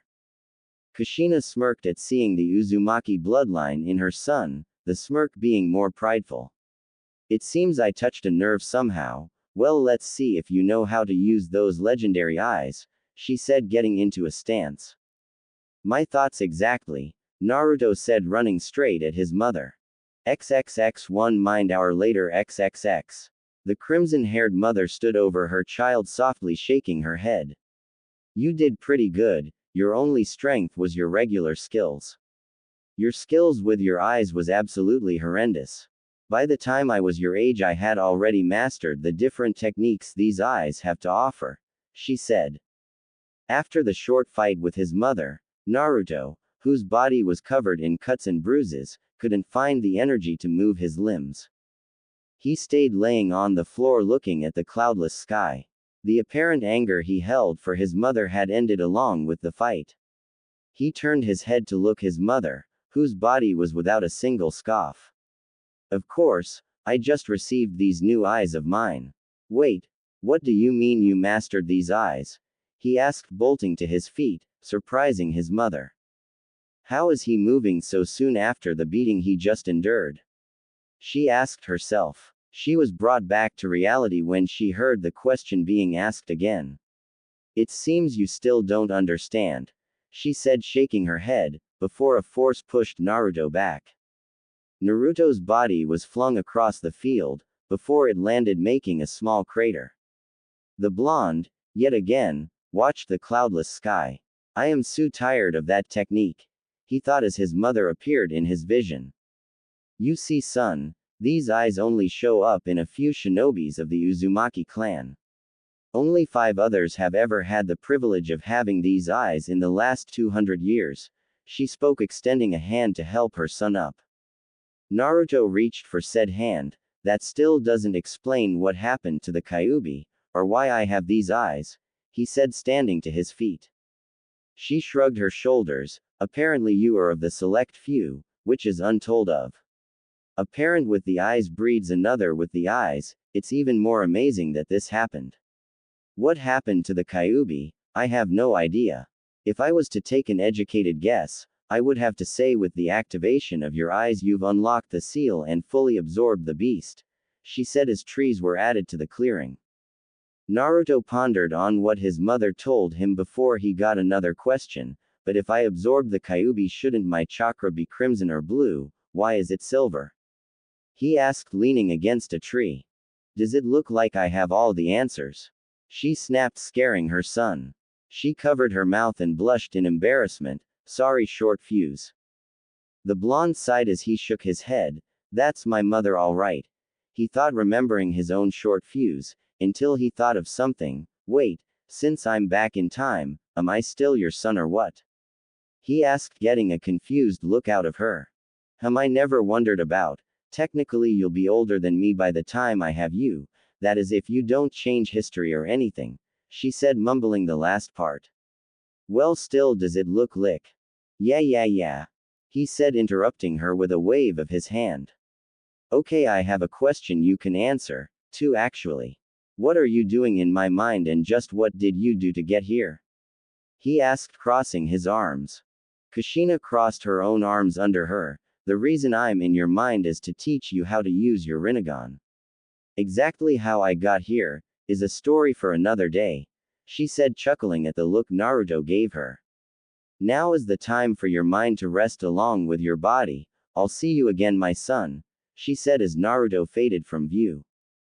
XXX real world. The next day, XXX. Naruto woke up with a yawn, forgetting about the trip to his mind, as the scent of bacon and eggs invaded his nostrils. He looked around and found himself inside of a plain-looking room, laying in a bed far bigger than his body. He looked down to see that he was in the same attire from yesterday. He got out of the bed to notice a pair of dark gray training sweats and a tight and sleeveless light gray shirt. His stomach growled and he promptly took a quick bath and changed into the gray clothing. They felt a little loose on him, but he just shrugged his shoulders and walked downstairs. Thinking of a good prank, he lowered his chakra signature and stealthily sneaked up to Sarutobi. Good morning, Naruto-kun. I see your energy has returned with the nap you took, said brown-haired man, said, turning around and popping the young blonde on the head with a spatula. Itai, Naruto said, rubbing his head. That hurt. Why'd you do that? He said with tears approaching the edges of his eyes. Hiruzen smiled at the young child in front of him. Nice try, Naruto-kun. I'm not going to fall for that. Unlike sensei, I'm immune to that, he said, turning back to the cooking food. That was close. Any longer and I would have apologized, he thought as Naruto grumpily walked to the dining table. So what's the plan for today? Naruto asked as Hiruzen set a plate of bacon and eggs in front of him. Well, you're going to go to the academy, and I'm going to get ready for a mission, Sarutobi said as a messenger hawk begun to peck on the kitchen window. The blonde groaned, remembering about having to go to school. He quickly ate his breakfast and exited the house.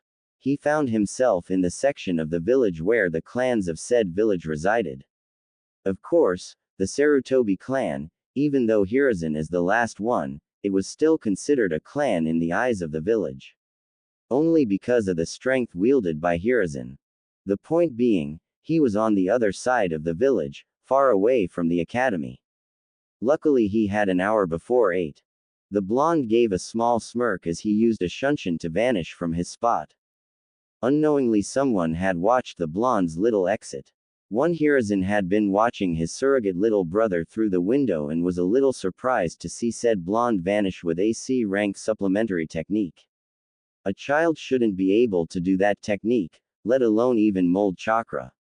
Who exactly are you, Uzumaki Naruto? He thought. XXX Training Ground 7XXX. Naruto walked into the training ground, finding it empty. Well, not entirely. One young Orochimaru was seen punching one of the newly placed logs. Naruto tried not to sneer but, said sneer just happened to creep onto his face. The blonde wanted nothing but to just kill the future S-rank criminal. He was preventing from doing so, when Orochimaru turned around. Oh, I didn't realize I had an audience. Hey, you're the Uzumaki kid, it's a pleasure to meet you personally, he said, walking up to Naruto and extending a hand. The blonde wanted so much to be rude and leave him hanging, but he had sort of an epiphany. Maybe he could prevent Orochimaru from ever becoming evil, and he'll become an ally in the future. He smiled and extended his own hand, shaking the hand of what he wanted to be a sure comrade. And you're, Orochimaru, it too is a pleasure to meet one such as yourself, the blonde spoke to the pale child. Though Orochimaru was dressed in a noble-looking kimono, he was outside in the dirt, training to get stronger. At the moment Orochimaru didn't resemble anything dealing with nobility. So are you here to watch me train, or are you up for a little sparring match, to test skills, of course? He spoke, taking a few steps back. That is if you have the skills, he added, bouncing on the balls of his feet and relaxed into a ready stance. The blonde smirked. Why, little brat, he thought as he began studying the young fighter in front of him. Based from what he knew about the adult version, Orochimaru was very slippery like any other snake would be. But this Orochimaru was different. The adult was always anticipating the moves of his opponent and was a master strategist, on the level of any Nara.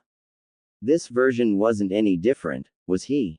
After a minute the blonde finally slid into a stiff stance, not ready to reveal any of his skills at the moment. Come hither. Motion later and Orochimaru charged at the blonde. Naruto waited until the last moment to relax his stance and shuffled to the right, narrowly dodging a punch. Apparently he didn't move far enough as Orochimaru dropped and swept him under his feet. Naruto acted fast and shot a hand to the ground and reinforced it with chakra before using it to push off the ground. He vaulted himself a few feet back and landed on his feet. As he landed, Orochimaru was already on him, sending punches and kicks that were all blocked or dodged. I think I spoke too soon.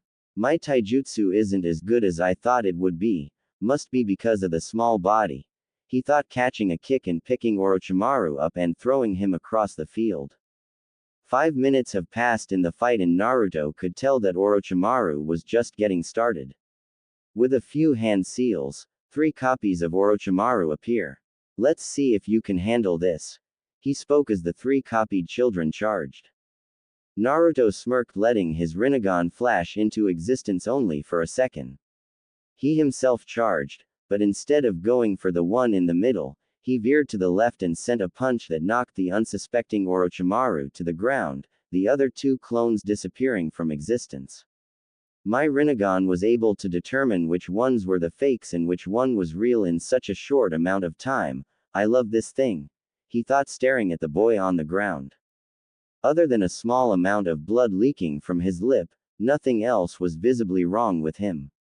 Sorry about that, I got a little carried away, Naruto said, extending a hand. Orochimaru shook his head.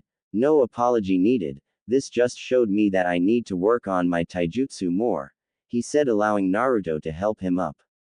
And plus I just need to learn to dodge your wicked left hook, he said as they shared a laugh. Well, I must be on my way, I don't want to show up at the academy looking like this, he said, trying and failing to brush the dirt from his kimono. I see you later, Naruto, he said, running back to the village. Naruto sighed, looking down at his own gear. It wasn't as dirty as he thought it would be, maybe because he never hit the floor like Orochimaru did. He was a little sweaty though, but that was nothing. XXX 10 minutes later XXX. The blonde had been walking around for about 10 minutes before he found himself at a spot he spent a lot of time at. Except there was one important thing missing, where is the Ichiraku ramen stand? He screamed in his head. Surely I believed Tsuki and Sarutobi were the same age, he thought as he witnessed a short boy walking with his father. Said father was walking the boy to civilian school, and Naruto's ears heard the words, "Are you ready for school, Tsuki-kun?" And a response, Hai-to-san. Naruto felt like pulling his hair out. He didn't know how long he'd last without the best ramen in the world not existing yet. Classic anime tears fell down his face as he solemnly trudged his way to the academy. With his current pace, it took him a while to enter his classroom. As soon as he sat in his seat, his head dropped onto the desk, sounding a loud thud in the class. The class wasn't full, but there were a few students in there, including Tsunade. They all watched Naruto, not knowing what was the matter. When Naruto felt a hand on his shoulder, he looked up to see Orochimaru there smiling at him. "What's the matter with you? You should be happy you defeated me, because it won't ever happen again," he said, chuckling as he sat down. Naruto smiled. "Yeah, sure, because my win against you was a total fluke," he said with sarcasm practically dripping from his voice. Orochimaru smirked. "You damn rig, wait," he said, his smirk dropping from his face as everyone heard a loud noise. The children turned around to see Jiraiya on his face and a wisp of smoke around him. Naruto looked at the wooden floor to see a long scratch from one of Jiraiya's getas.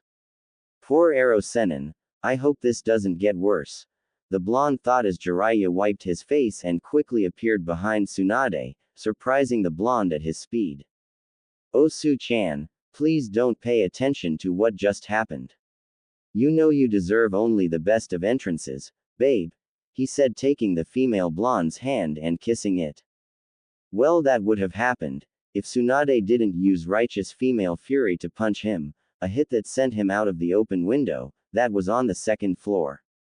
"I don't even know you, lecher," she said, rising a fist at the open window. Naruto's eyes widened at the event. "Holy crap, it's just like always." "Well, at least we weren't on the third floor." Naruto sighed, shaking his head. Shortly after, the teacher walked in the room with Jiraiya on his shoulder. "What just happened?" he asked, setting Jiraiya down. The white-haired child didn't have a scuff of dirt on him, except from when he fell on the floor in his bruised cheek. Sensei must have caught him. Everyone thought the same thing. Well, long story short, the Dobi was being a pervert, Orochimaru said. Naruto cringed a little at hearing that word. "What do you mean? The year just started." Orochimaru shrugged his shoulders. "Be that as it may, I could already tell he's going to be dead last this year." Naruto shook his head. "You never know, a dead last could become a Hokage if he has the proper training," he said, knowing not to affect what happens to Jiraiya's training, due to him becoming a cage-level ninja in the future. "Really? You think I can become that strong?" Jiraiya asked with hope in his eyes. Naruto looked at Jiraiya, staring into his eyes, and recognized the look. The need for positive assurance, the look of determination, and a hint of hope. The blonde remembered that Jiraiya was an orphan as well and needed this boost of self-esteem. With a nod of the blonde's head, Jiraiya smiled brightly and looked at his sensei. "I'm ready for whatever you throw at me," he said confidently. Ryoko's eyes went from Jiraiya to Naruto's. To think he had that kind of ability to bring anybody's self-confidence to the surface. A true morale booster, possibly leadership material. He smiled as he turned around and walked to the front of the class. "Excellent. I shall begin your training now. Trust me, you'll stop hating me when it's finished," he said vaguely as all the students took a loud gulp. "Oh please, how bad can it be? It's going to be a piece of cake," Naruto unknowingly thought out loud. It was too late as he realized his mistake. Ryoko smirked. "Oh really?" he said, chuckling darkly. XXX 1 year later XXX. Currently the blonde was evading the strikes of 3 students, Tsunade, Jiraiya, and Orochimaru. Each of the students were wearing dark gray training pants. Naruto was wearing a very dark orange shirt, Tsunade was wearing a dark green blouse, Jiraiya was wearing a dark red shirt, and Orochimaru was wearing dark blue shirt. Of course the colors had a purpose as Naruto dodged another strike and kicked Jiraiya in the stomach. "Red!" Ryoko yelled.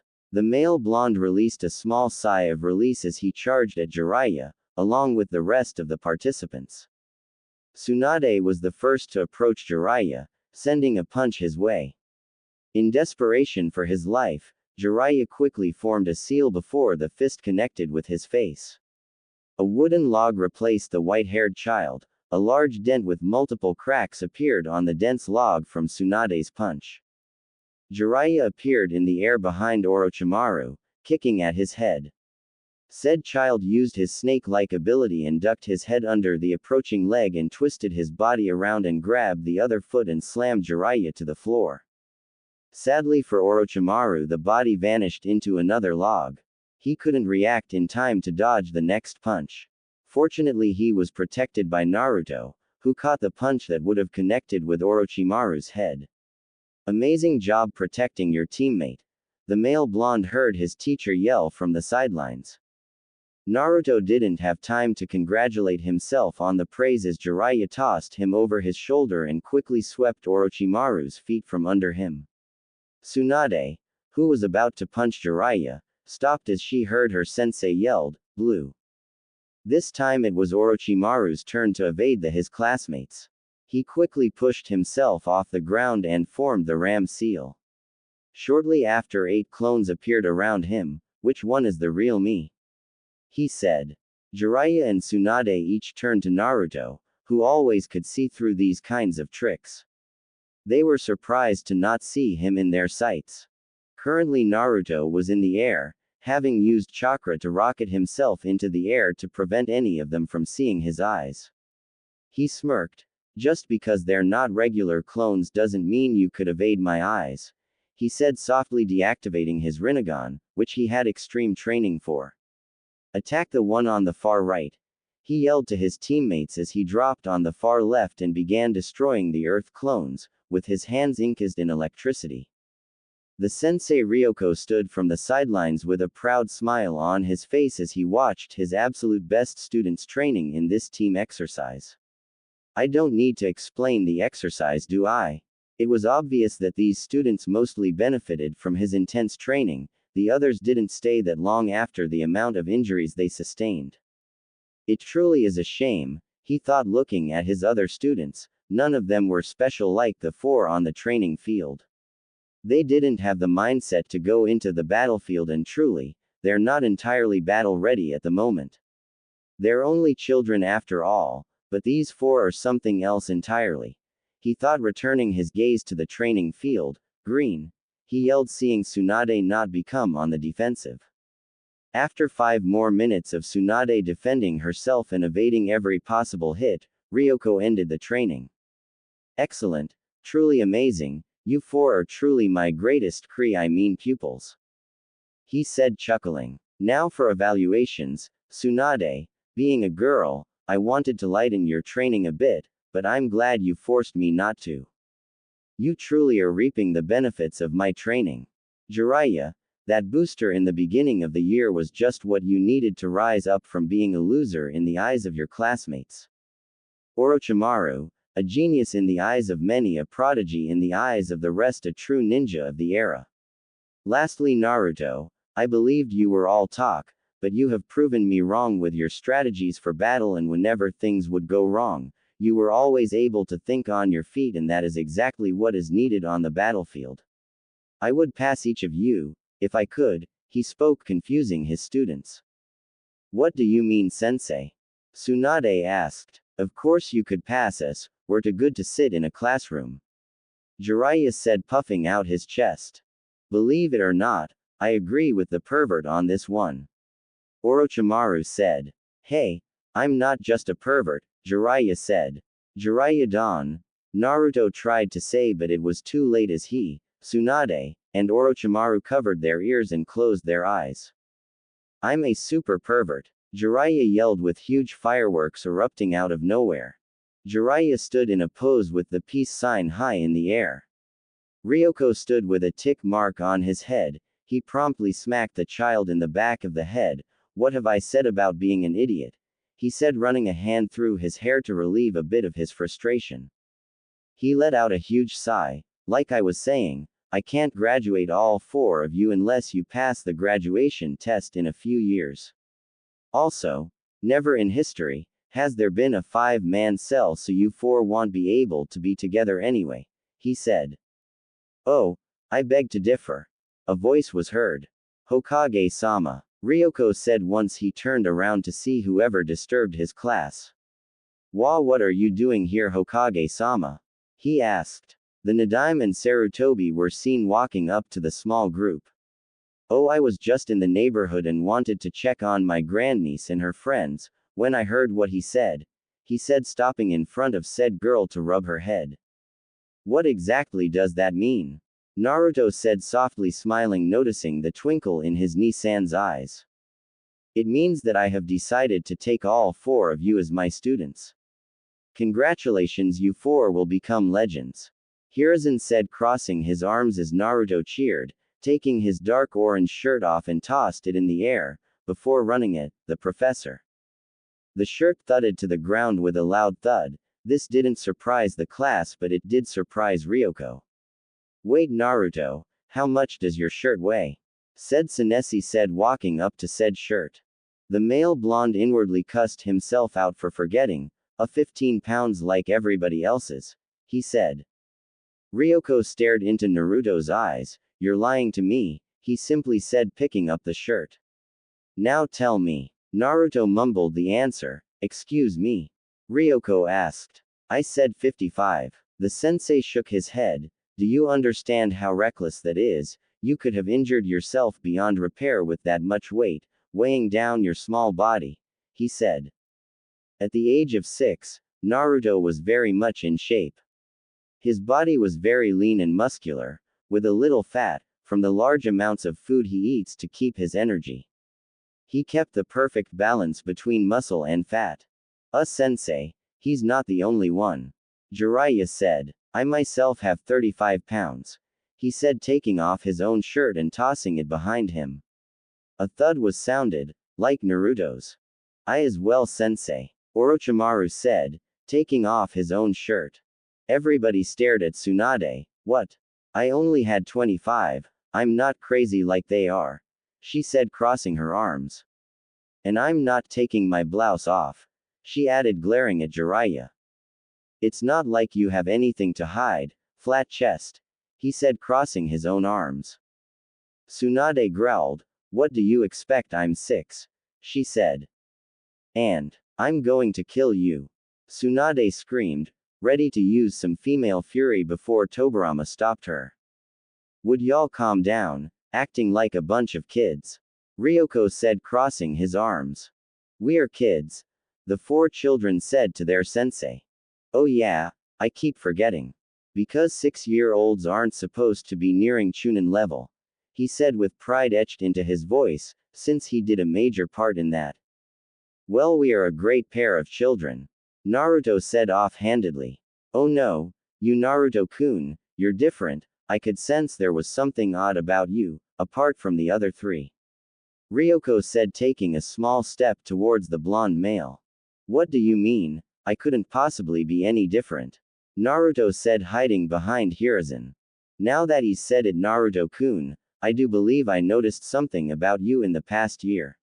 You meditate for hours only to fall asleep after. You trained yourself continuously before and after school, like you were trying to regain something you lost. He said, scooting Naruto in front of him.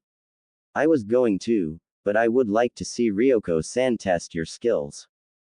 The blonde glared at Sarutobi before he turned his gaze to Ryoko.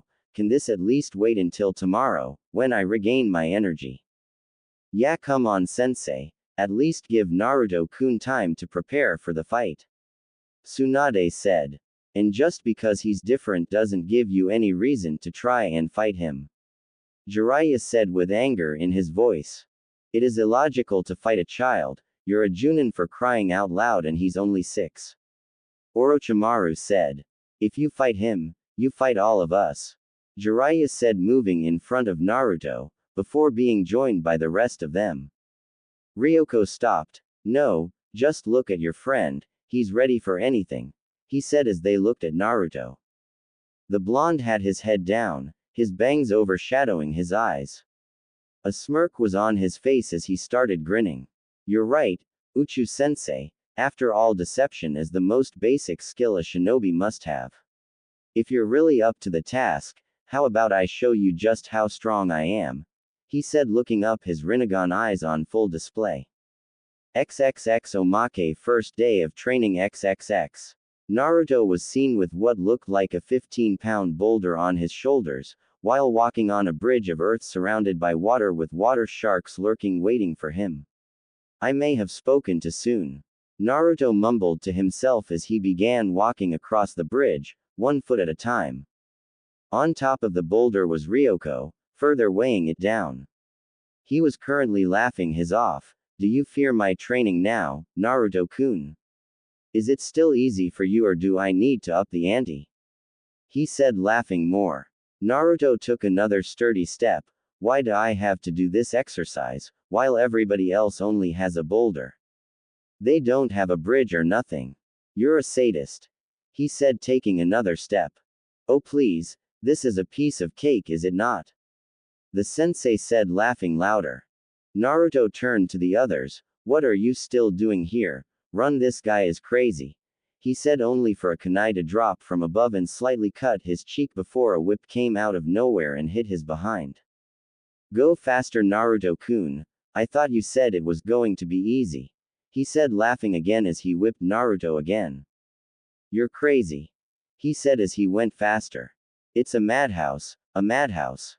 Surprise was etched on the faces of everybody at the sight of the unknown purple dujutsu. The sight of the Rinnegan will be the 3rd time for Tobirama and the 2nd time for Hiruzen.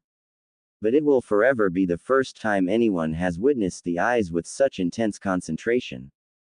The blonde stared at his opponent, sensei, knowing that he was going to surprise his sensei with what's to come. Of course, he also knew that he wasn't going to be victorious in this fight. He wasn't meant to. It was a test of strength, a test to see just how strong he is and if he's anywhere near his old strength. Although substituting the raw and wild power of the Kyuubi for the precisely destructive power of the Rinnegan was bringing things along quickly. Alright, Naruto-kun, if you do well against this man, I'll give you some special technique training, the blonde heard his mother say from inside his mind. Naruto dropped into a stance. No, if mother, when? And after I'm through with this fight, I'll be waiting for the training. I wonder what it's going to be. He mused. The redhead rolled her eyes. Overconfidence is never a good thing a shinobi should have. Just fight the man while I think about what I should teach you. She spoke firmly, breaking their link after finishing talking. Naruto continued to focus on his sensei as he dropped into his own stance. I knew you were going to be a sponge for knowledge immediately after our first lesson. I've taught you well about the art of deception, he said, chuckling. Now let's see if you have the strength to back up your deception, he said, pushing his foot off the ground and jumping backwards as the blonde threw a flurry of shuriken. As Ryoko flew through the air, he threw his own set of shurikens at the previous set.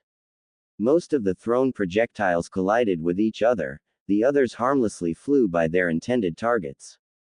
Naruto appeared behind Ryoko and sent a punch at the small of the man's back. The blonde knew the attack had the power to paralyze and ruin the career of any ninja, if it connected. He was not surprised when his fist phased through his teacher's body, disrupting the bunshin. You made the switch at precisely the last moment. Naruto mused out loud. Nice speed. The Junin said, backhanding the blonde.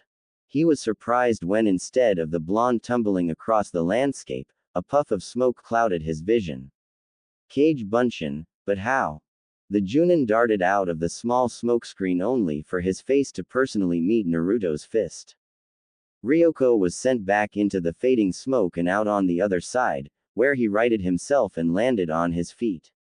Impressive, Naruto-kun, he said, wiping a small amount of blood from his lip. I don't know when you learned the Kage Bunshin no Jutsu, but I am impressed that you were able, but you're not the only one, he said, forming the familiar hand sign, and 2 clones appeared. Let's see if your eyes can tell which one is the real me. Naruto smirked and glanced at Orochimaru for a short time, before returning his attention to his teacher. Sure, let's do this, he said, running forward.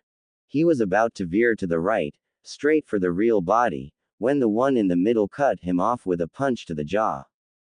He would be flying if he didn't duck under the punch and sweep the clone under his feet and proceed to do what he didn't think he would ever do correctly. Konoha Dai Senpo, Leaf Great Whirlwind, he said repeatedly, spin kicking the clone, forcing it to dispel.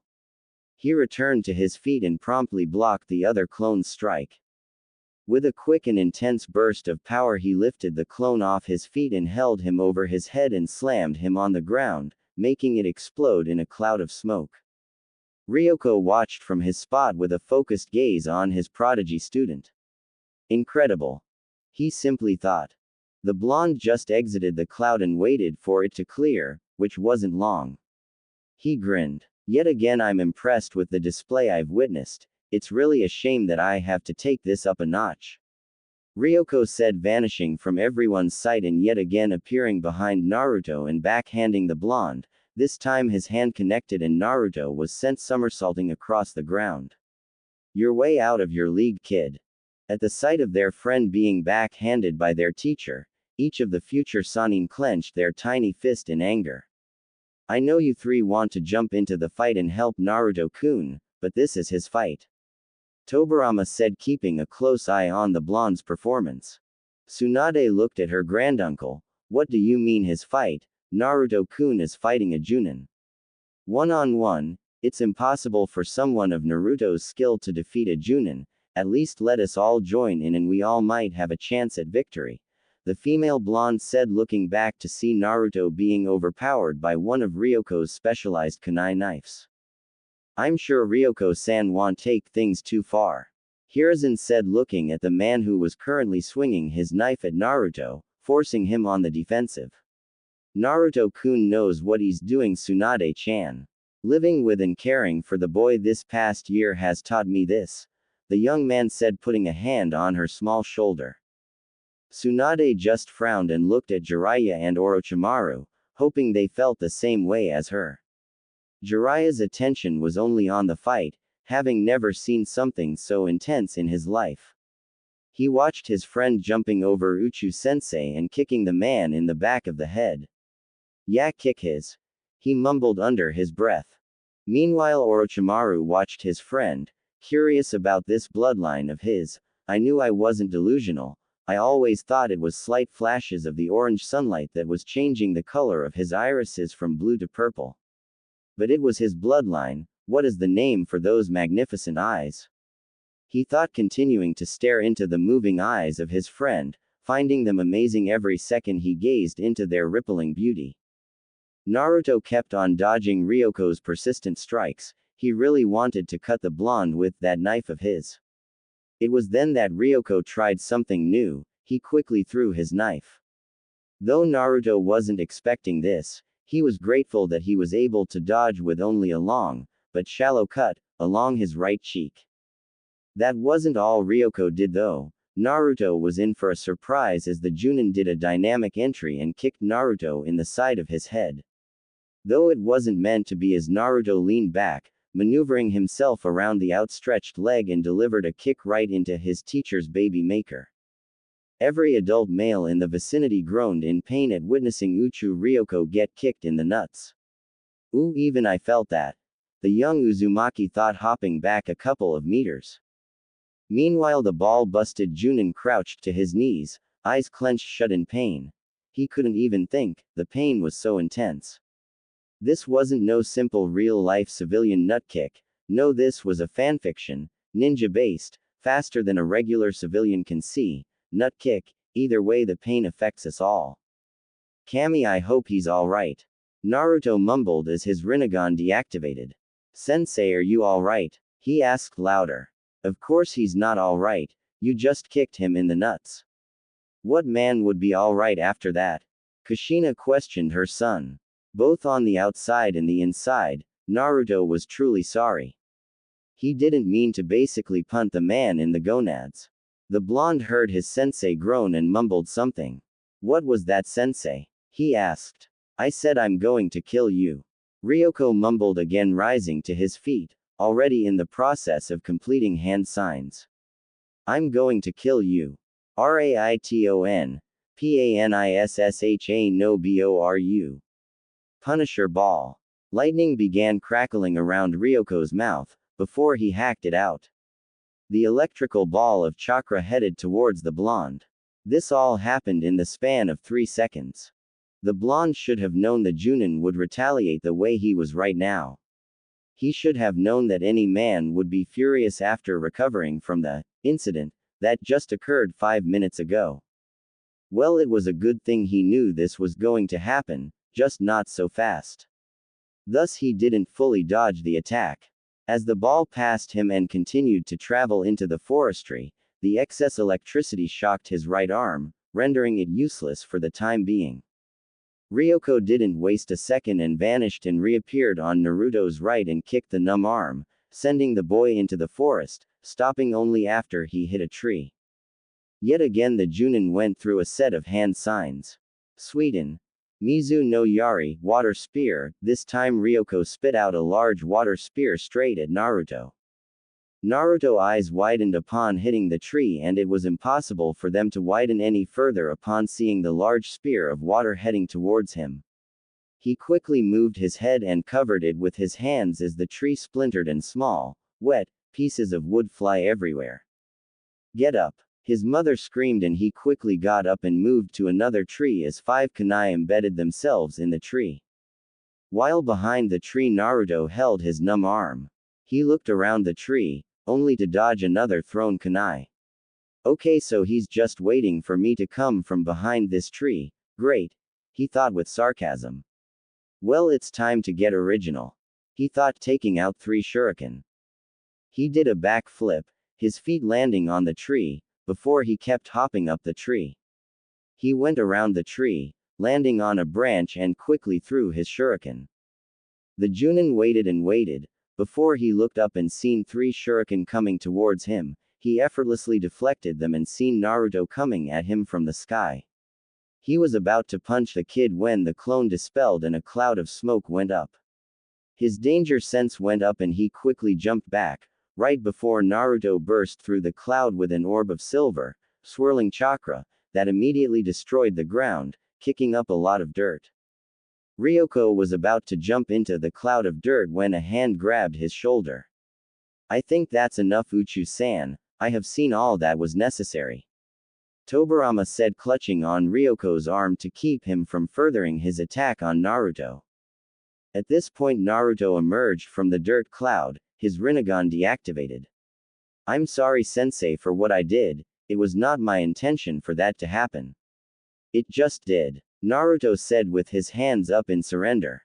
Ryoko nodded after a minute of contemplation. Good, now I have some great news unrelated to what just occurred.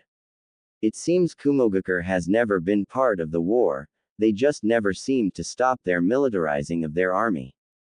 Though I disagree with their actions, I'm glad I caught on to the faulty intel.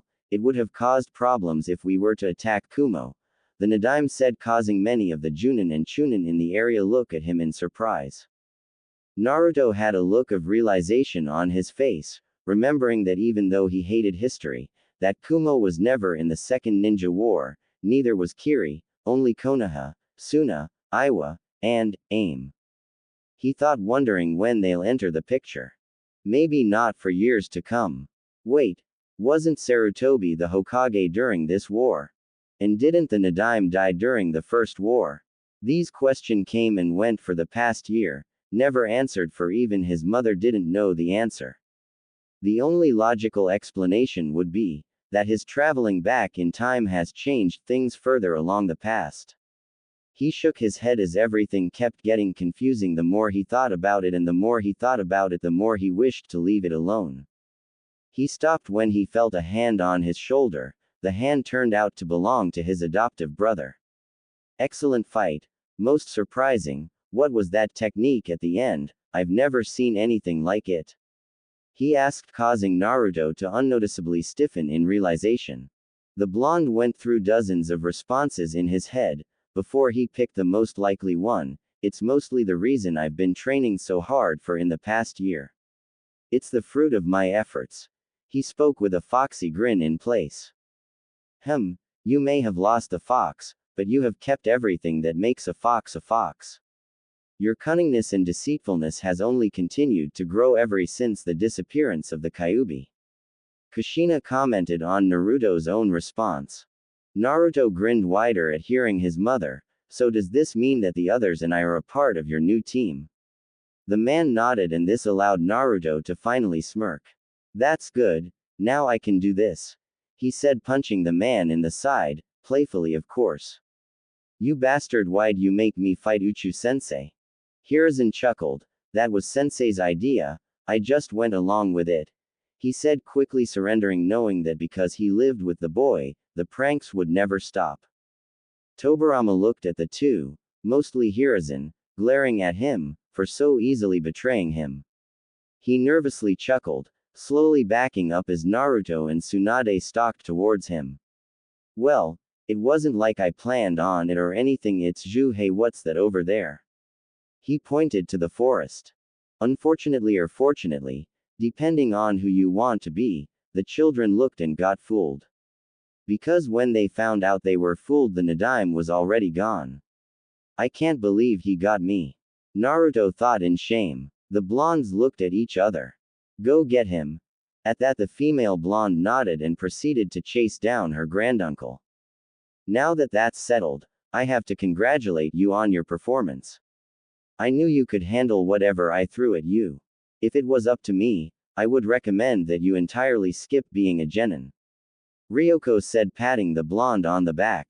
I wonder how you gained that strength in the first place, he said with a hand on his chin, thinking about the subject. Naruto nervously chuckled. Yeah, I guess I was born with it, he said, nervously laughing it off, with his hand rubbing his own head. Okay, Uchu-san, stop making Naruto-kun nervous, let's just be glad that he's on our side, Hiruzen said as he began walking away from the academy.